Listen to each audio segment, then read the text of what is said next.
Adultery को खत्म कर दिया। अब समझिए ये क्या थी।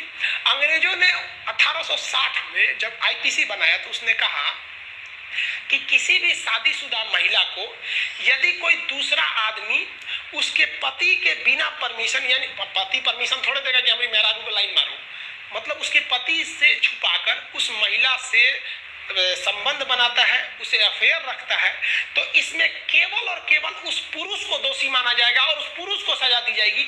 महिला तो सीधी होती है, ये किसी से फंस सकती है। देखिए ये गलत है कि नहीं? कोई देखिए, अगर दो लोगों में रिलेशन या फ्रेंडशिप होती है तो दोनों का हाथ है, लेकिन सुप्रीम कोर्ट एक और महिला को छूट दे रहा था। अब पुरुष को कह रहा था कि तू काहे ओकरे मेहरारू को फंसैले, तो सुप्रीम कोर्ट को तो यह पूछना था कि ते काहे फंसल ओकरा से, फंसो मत उससे।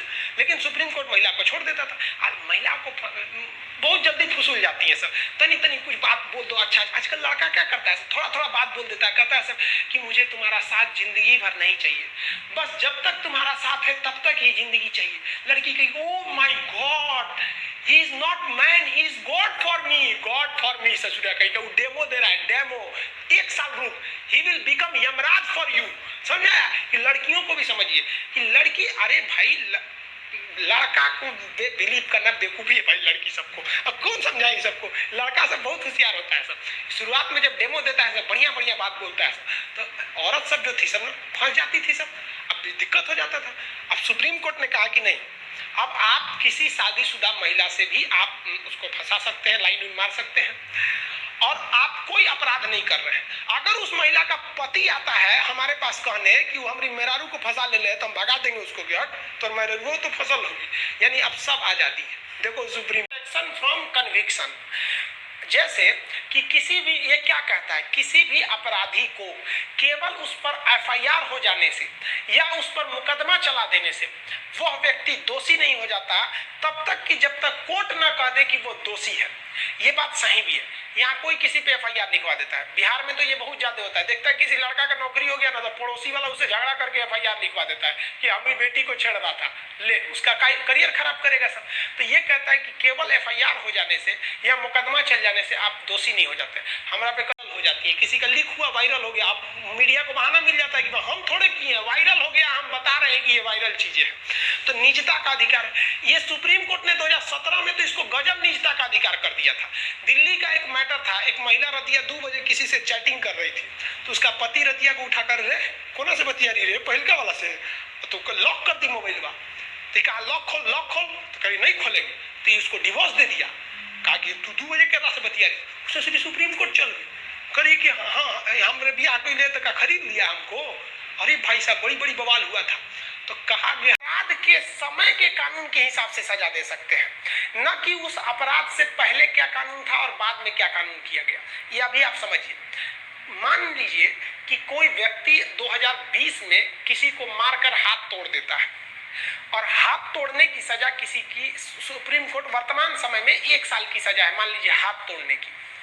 तो अब वो व्यक्ति को सजा कितनी दी जाएगी? एक हाथ तोड़ा है 2020 में, तो 2020 में जो कानून है उसी के हिसाब से सजा दी जाएगी। लेकिन सजा तो तुरंत नहीं मिलेगी, उस पर 4-5 साल मुकदमा चलेगा। मुकदमा चला गया 2025 में, और जब तक मान लीजिए 2025 में मोदी जी ने कानून बना दिया हाथ तोड़ने पर फांसी दे दिया जाएगा, तो जज क्या कहेगा, रे सोच रहा 2025 चल रहा है, तुरा फांसी दे देंगे। तू कहेगा जज साहब बकलोल मत समझिए, हम क्लास किए हुए हैं, हम अनुच्छेद 20 पढ़िए, क्या कहता है कि जब हम अपराध किए थे उस समय का कानून देखिए, अभी का लिए देख रहे हैं, पता चला 10 साल और मुकदमा चल गया तो आप कहेंगे कि 2 बार फांसी देंगे, ये नहीं होगा। तो निजता का अधिकार क्या होता है कि हम कुछ छिपाना चाहते हैं तो छिपा सकते हैं। जैसे हम आपके सामने जब कैमरे पे पढ़ाने आते हैं तो काफी आराम से पढ़ाते हैं जो आपको अच्छा लगता है, लेकिन आप सब अपने दोस्तों के साथ इस तरह से थोड़ी रहते होंगे, हंसी मजाक, और तुम क्या कर रहा है, तुम कैसे रहा, ऐसे न रहते हैं। लेकिन अगर वही बातें अगर आप देखेंगे तो आप क्या कहेंगे, अरे यार सब ऐसे रहते हैं। सब कोई अपने परिवार के साथ, फ्रेंड्स के साथ प्रोफेशनल नहीं रहता है, वो कुछ अलग डिजाइन से रहता है, तो वो उसकी प्राइवेसी है, आप उसे सामाजिक नहीं कर सकते हैं। क्या चीज है, जैसे हम फोन रिकॉर्ड, मान लीजिए हम कॉल पे बात कर रहे हैं, अपने दोस्त से बात कर रहे हैं, तो ये हमारी उसकी पर्सनल बातें हो सकती हैं, दोस्तों में कुछ भी बोल सकते हैं, आप उसको रिकॉर्डिंग करके सुना दीजिएगा, तो ये आपका क्या है भाई, ये पर्सनल की उसके खिलाफ बातें हैं, ये नहीं कर सकते हैं। लेकिन इसका कई जगह उल्लंघन भी देखने को मिल जाता है। जैसे पर्सनल लिबर्टी क्या है, जैसे कोई हमारा जान नहीं लेगा, ससुरा नंगा करके सड़क पे घुमा देगा, कहेगा हम जान थोड़े लिए, तो यार हमारी पर्सनल लिबर्टी कुछ रही, हमारी शरीर की कुछ स्वतंत्रता रही, तो दैहिक स्वतंत्रता ये आप हमसे नहीं छीन सकते हैं।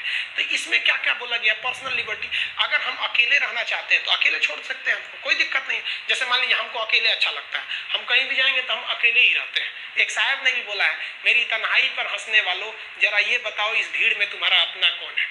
तो कहेगा क्वेश्चन कि एकांतवास का अधिकार कौन सा अनुच्छेद देता है, तो अनुच्छेद 21 लाइफ के अंतर्गत नहीं देता है, ये पर्सनल लिबर्टी दैहिक स्वतंत्रता के अंतर्गत देता है। इसमें एक बहुत बड़ा केस हो गया था मेनका गांधी का।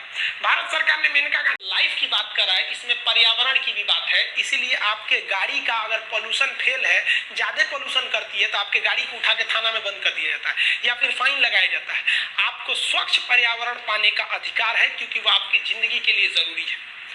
आपकी जान कोई नहीं ले सकता है, ये कहता है प्राण की स्वतंत्रता है, तो खुद आप भी अपनी जान नहीं ले सकते, यानी आप सुसाइड भी नहीं कर सकते। सोचिए कितना खतरनाक कानून है, आपकी जान कोई और नहीं ले सकता है, तो फिर आप कौन होते हैं खुद की जान लेने वाले। तो अगर आप अटेम्प्ट टू सुसाइड करते हैं और मर गए तो फिर तो कोई मतलब नहीं है, मर गए तो फिर आप सजा किसको दिया जाएगा, आप तो मरिए गए। लेकिन अगर बच गए तो आईपीसी की धारा 309 के तहत पुलिस टांग ले जाएगी आपको, कहीं ससुरा काहे मार रहा था रे, बकलोल है, तुम इस देश का एक अभिन्न हिस्सा है, तुम मर नहीं सकता है जब तक तुम्हारी मौत नहीं आए। तो सुसाइड जो है वो गैर कानूनी है, क्योंकि ये लाइफ का अधिकार देता है, इसलिए लाइफ आप छीन नहीं सकते। इसमें आपकी